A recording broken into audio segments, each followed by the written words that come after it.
Welcome back, everyone, to the latest monthly update for the TQQQ challenge. It is Friday evening, January 23, 2026. We'll be examining the recent market turbulence and analyzing the price action of TQQQ over the last 4 weeks. Let's begin with TQQQ's current status. TQQQ is presently trading around $54, slightly above $53 from last month. We recall TQQQ established a prior all-time high of $46.90 on December 16, 2024, before its precipitous drop to a low of just $17.50 on April 7, 2025. Following that low, TQQQ achieved a remarkable, full-scale recovery, hitting a new all-time high of $60 on October 29, 2025. However, since the start of November, price action has been a true roller coaster, showing 4 dips at $45 in November, $49 in December, and $51 and $50 in January. These are very different from TQQQ's stable upward price actions from May to November, when TQQQ stayed above the SMA 50 purple line consistently. This high level of volatility is a characteristic that experienced TQQQ investors expect to see several times each year. From this TQQQ daily chart at Finviz, TQQQ is currently in a hold or wait and see phase. TQQQ is pinched between long-term support, the SMA 200 line, and short-term resistance. If the price breaks above $55 with high volume, it signals a continuation of the AI-driven rally. However, a break below $52 would likely lead to a deeper correction toward the SMA 200 support level. As you know, TQQQ is a leveraged financial instrument engineered to deliver 3 times the daily returns of QQQ. Therefore, a clear understanding of the Nasdaq 100's health is absolutely crucial. Since April 7, 2025, the market has undergone a powerful historic rebound. QQQ has maintained a strong bullish trajectory, ascending from $402 on April 7 to a high of $637 on October 29, 2025. More specifically, QQQ mostly held above the SMA 50 purple line starting from May 1. However, since November 14, 2025, QQQ dipped below the SMA 50 purple line 4 times, first in November, second in December 2025, third in early January, and fourth in mid-January 2026. But here's the good news: QQQ reclaimed this support level within just several days each time. Currently, QQQ is at $622, sitting above the SMA 50 purple line. This shows QQQ maintains strong bullish momentum. We should keep monitoring whether QQQ can stay above the SMA 50 purple line. If it falls below, I believe it will bounce from at least the SMA 200 green line. My phased investment strategy involves deploying a small amount of capital when the price is below the SMA 50 purple line, preserving a medium-sized portion for a potential downturn toward the SMA 200 green line, and retaining the largest amount should the price fall decisively below the SMA 200 green line. I also integrate analysis from secondary indicators, such as volume, RSI, and Bollinger Bands. Since our channel focuses on long-term investing, I'm showing you a monthly QQQ chart. We can easily see that QQQ has been above the SMA 50 purple line from 2009 to 2026 continuously. Actually, QQQ has been above the SMA 20 black line most of the time since 2009, except during the 2022 bear market. QQQ is highly above the SMA 200 green line. For the past 10 years, QQQ has been characterized by price discovery, where it consistently hits new record highs.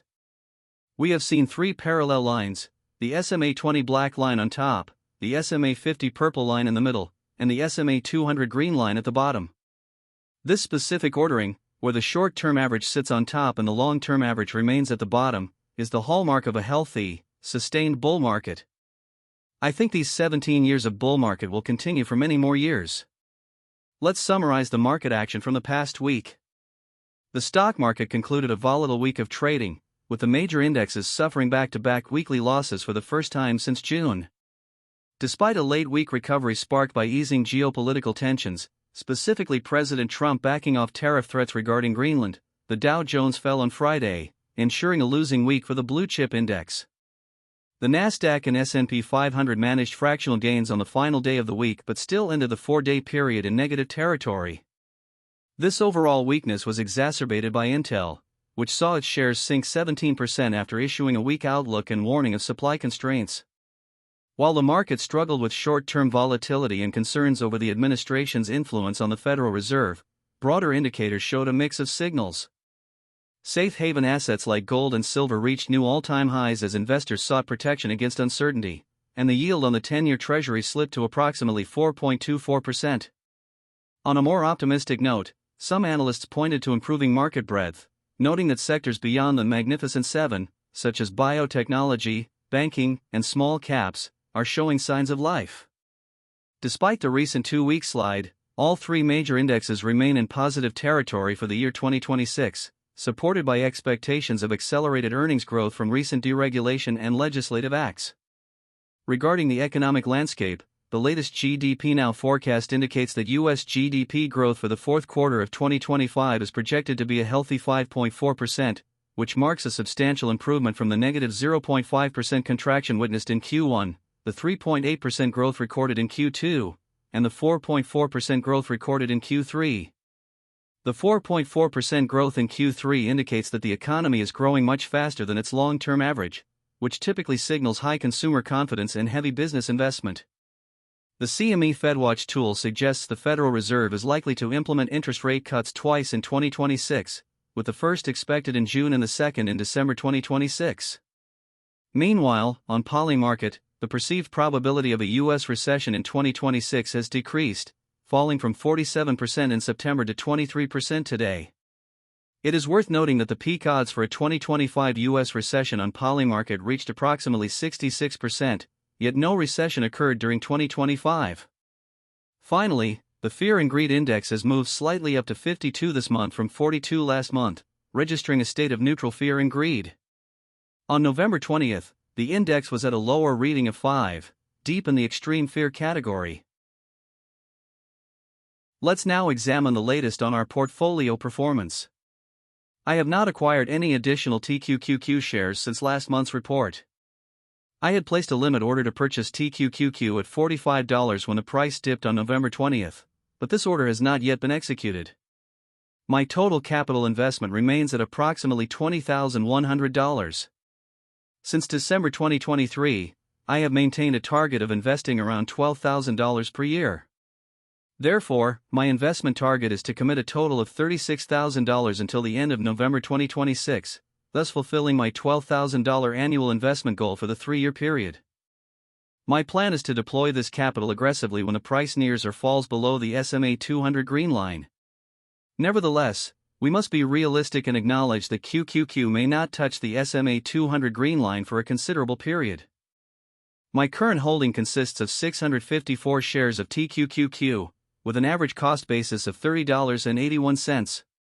The present valuation of my portfolio is approximately $35,300, reflecting a total unrealized gain of about $15,200, which translates to a 75% return. This compares to a 70% return and paper gains of $14,200 reported last month. For a detailed comparison, please refer to our December 2025 TQQQ update video. I have not sold any shares since 2023 and have no intention of selling, unless presented with undeniable indicators of an imminent, severe market crash. The foundational, long-term objective of this challenge is steadfast: to invest $360,000 over 30-plus years and achieve multi-million-dollar portfolio growth. For the comprehensive rationale, be sure to watch my video Cash vs. SPY vs. QQQ vs. QLD vs. TQQQ, 30-year showdown. My entire investment methodology is anchored by 4 straightforward principles.